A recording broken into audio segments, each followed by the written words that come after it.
তো এই ক্লাসে আমরা যেটা শিখবো সেটা হচ্ছে ডিটারমিনেন্টের অ্যাপ্লিকেশান, অর্থাৎ ডিটারমিনেন্টটা কোথায় কোথায় কাজে লাগে আমরা এই জিনিসটা এই ক্লাসে আমরা শিখবো। তো সাপোজ এখানে ফার্স্ট যে অ্যাপ্লিকেশানটা আমরা শিখবো সেটা হচ্ছে ট্রায়াঙ্গেলের এরিয়া বের করতে।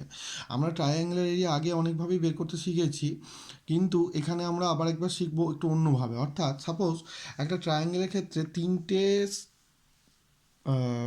শীর্ষবিন্দু দেওয়া আছে। একটা হচ্ছে x1 y1 z1, x2 y2 z2, আর একটা হচ্ছে x3 y3 z3। তিনটে বিন্দু দেওয়া আছে। একটা হচ্ছে x1 y1 z1, সাপোজ এটা এ বিন্দু, এটা সাপোজ ধরে নিলাম আমরা এ বিন্দু, এটা বি বিন্দু, এটা সি বিন্দু। তো তিনটে বিন্দু দেওয়া আছে, ভার্টেক্স অর্থাৎ শীর্ষবিন্দু তিনটে দেওয়া আছে। তাহলে তার এরিয়াটা কী হবে আমরা এখানে বের করব। তো এর এরিয়ার ফর্মুলাটা হচ্ছে half of determinant x1 y1 1, x2 y2 1, x3 y3 1। এটা হচ্ছে ফর্মুলা, ডাইরেক্ট বলে দেওয়া হলো তোমাদেরকে যে এখানে ফর্মুলাটা কি হবে না x1 y1, তোমরা দেখতেই পাচ্ছ x1 x2 x3 y1 y2 y3 আর 1 1 1। তো এইটা হলো ডিটারমিনেন্টের, মানে ডিটারমিনেন্ট থেকে কীভাবে আমরা তিনটে বিন্দু, যদি একটা ট্রায়াঙ্গেলের তিনটে বিন্দু শীর্ষবিন্দু যদি দেওয়া থাকে তাহলে তার এরিয়াটা কীভাবে বের করতে হবে। এবং সর্বদা এখানে লেখাই আছে absolute value of the determinant. অর্থাৎ absolute value of the determinant বলতে এরিয়া তো অলওয়েজ পজিটিভ হয়, নেগেটিভ তো হয় না। তো তাই জন্য আমাদের সর্বদা কী নিতে হবে, পজিটিভ মানটা আমাদের এখানে নিতে হবে। তো এটা খুবই একটা ছোট্ট অ্যাপ্লিকেশান ছিল একটা এরিয়া বের করা ডিটারমিনেন্টের ক্ষেত্রে। এরপর আমরা একটা মেন জিনিস শিখবো যেটা হচ্ছে ইকুয়েশান সলভ করা। মানে কতগুলো ইকুয়েশান আমাদের দেওয়া থাকবে, সেই ইকুয়েশানটা আমরা সলভ করতে হবে এবং সর্বদা ইকুয়েশানগুলোকে লিনিয়ার ইকুয়েশান হতে হবে। লিনিয়ার ইকুয়েশান তোমরা আগে শিখেছো, মানে সরল রৈখিক। অর্থাৎ যে ইকুয়েশানে আননোনগুলোর ডিগ্রিগুলো কী হবে, 1 হবে এবং তাদের প্রোডাক্টটা থাকবে না। অর্থাৎ এক্স ওয়াই যদি আননোন হয় তাহলে এক্স ওয়াই এর টার্ম মানে 2xy 3yz এইগুলো থাকে না, সেগুলো লিনিয়ার ইকুয়েশান বলে। তো এখানে আমরা তিনটে এরকম লিনিয়ার ইকুয়েশান একটু দেখে নেব।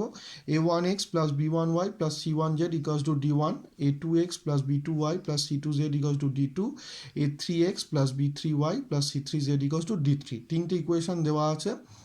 এই তিনটে ইকুয়েশানকে আমরা ডিটারমিনেন্ট পদ্ধতিতে সলভ করব। তো এটার জন্য যে ফর্মুলাটা যে আবিষ্কার করেছেন ক্যামার্স, তিনি একটা রুল তৈরি করে গেছিলেন। যে সেই রুলটা হচ্ছে যে যদি এরকম তিনটে ইকুয়েশান থাকে তাহলে এক্সের মান হবে d1/d, ওয়াইয়ের মানটা হবে d2/d, আর জেডের মানটা হবে d3/d। তো এখন প্রশ্ন হচ্ছে যে এখানে ডিটা কি না, ডিটা হচ্ছে coefficient determinant of this system of equation. অর্থাৎ কোএফিসিয়েন্ট ডিটারমিনেন্ট মানে কি হচ্ছে না, কোএফিসিয়েন্ট ডিটারমিনেন্ট মানে হচ্ছে না যে এক্স ওয়াই জেড আছে এর কোএফিসিয়েন্টগুলো নিয়ে আমরা ফর্মুলাটা একটা তৈরি করবো। অর্থাৎ এক্সের কোএফিসিয়েন্ট কী আছে a1, ওয়াইয়ের কোএফিসিয়েন্ট b1 ফার্স্ট ইকুয়েশানের ক্ষেত্রে, জেডের কোএফিসিয়েন্ট হচ্ছে c1। তো আমরা কি করলাম, এইটা ফার্স্ট রোতে পুট করব। কি করব, ফার্স্ট রোতে আমরা পুট করব। ডিটারমিনেন্টের ক্ষেত্রে ফার্স্ট রোতে আমরা পুট করব। এখানে যেমন দেখতে পাচ্ছি এক্সের সহগ ছিল a1, ওয়াইয়ের সহগ b1, জেডের সহগ c1। শুধু কোএফিসিয়েন্টগুলো নেবো, এই দিকেরগুলো নেওয়া যাবে না, কারণ এগুলো তো কোএফিসিয়েন্ট নয়, এগুলো হচ্ছে ভ্যালু একটা জাস্ট। এখানে এক্সের কোএফিসিয়েন্ট যেমন a1, ওয়াইয়ের কোএফিসিয়েন্ট b1, জেডের কোএফিসিয়েন্ট c1। তো এইটা আমরা কি করবো, ফার্স্ট রোতে পুট করব। সেকেন্ড কি আসবে না, এক্সের কোএফিসিয়েন্ট a2, ওয়াইয়ের কোএফিসিয়েন্ট b2 আর জেডের কোএফিসিয়েন্ট c2, সেটা আমরা সেকেন্ড রোতে বসাবো। আর থার্ড যে ইকুয়েশনটা থাকবে সেটা থার্ড এতে বসাবো। তো এইটা হয়ে গেল ডি এর ভ্যালু, বুঝে গেল ডি এর ভ্যালুটা। কারণ ডি এর ভ্যালুটা আমাদের কি আসবে না, কোএফিসিয়েন্ট ডিটারমিনেন্টটা নিতে হবে। ফার্স্ট ইকুয়েশনে কোএফিসিয়েন্টটা ফার্স্ট রোতে, সেকেন্ড ইকুয়েশনের কোএফিসিয়েন্টগুলো সেকেন্ড রোতে, থার্ড ইকুয়েশনের কোএফিসিয়েন্টগুলো থার্ড রোতে বসে যাবে। তো এই হয়ে গেল ডিটা সবার ক্ষেত্রে, যেটা সবার ক্ষেত্রে এক্স মানে ওয়াই জেড বের করতে গেলে প্রত্যেকটা ক্ষেত্রে আমাদের ডিগুলো লাগতো, সেগুলো আমরা বের করে নিলাম। এরপর আমরা কি করব না, d1টা বের করবো। অর্থাৎ d1টা কোথায় আছে না, d1 আছে এক্সের সঙ্গে, আমরা দেখতে পাচ্ছি এক্সের পার্টে d1টা আছে।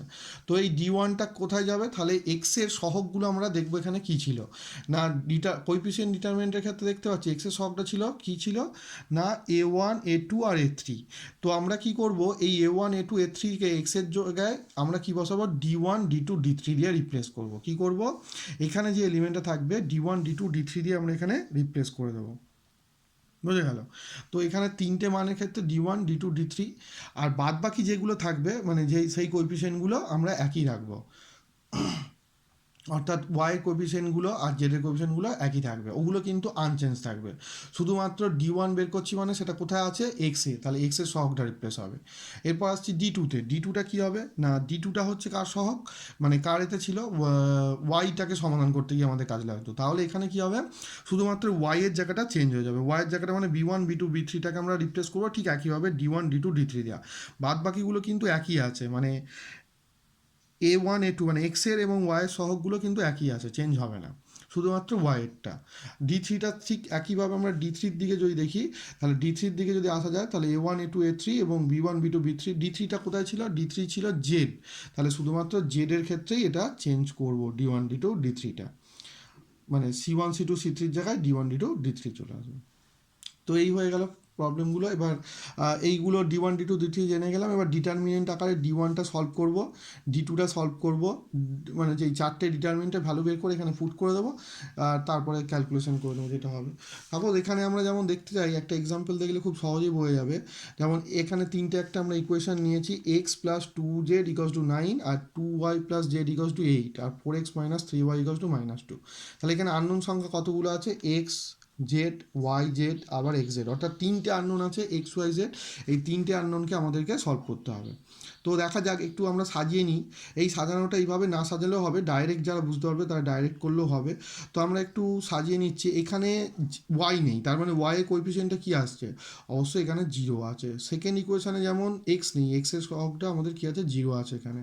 Four x minus three y, z নেই, জেডের কোএফিসিয়েন্টটা যেমন জিরো আছে। আমরা ঠিক আগের মতোভাবে যে আমরা আগে দেখেছিলাম এই ইকুয়েশনটা, এই ফর্ম্যাটে আমরা কি করলাম, এই টোটাল ফর্ম্যাটে আগে সাজিয়ে নিলাম। কারো যদি অসুবিধা না হয় তো সে ডাইরেক্টও লিখতে পারে। তো এরপর আসবো আমাদের ডিটা কী হবে, তাহলে ডিটা হচ্ছে কোএফিসিয়েন্টগুলো নিয়ে করতে হবে। তাহলে কোএফিসিয়েন্ট কী হচ্ছে, ফার্স্ট ইকুয়েশনের কোএফিসিয়েন্ট ওয়ান জিরো টু, এটা কোথাও হবে ফার্স্ট হতে, আমরা এখানে বসিয়ে দিয়েছি ফার্স্ট হতে ওয়ান জিরো টু।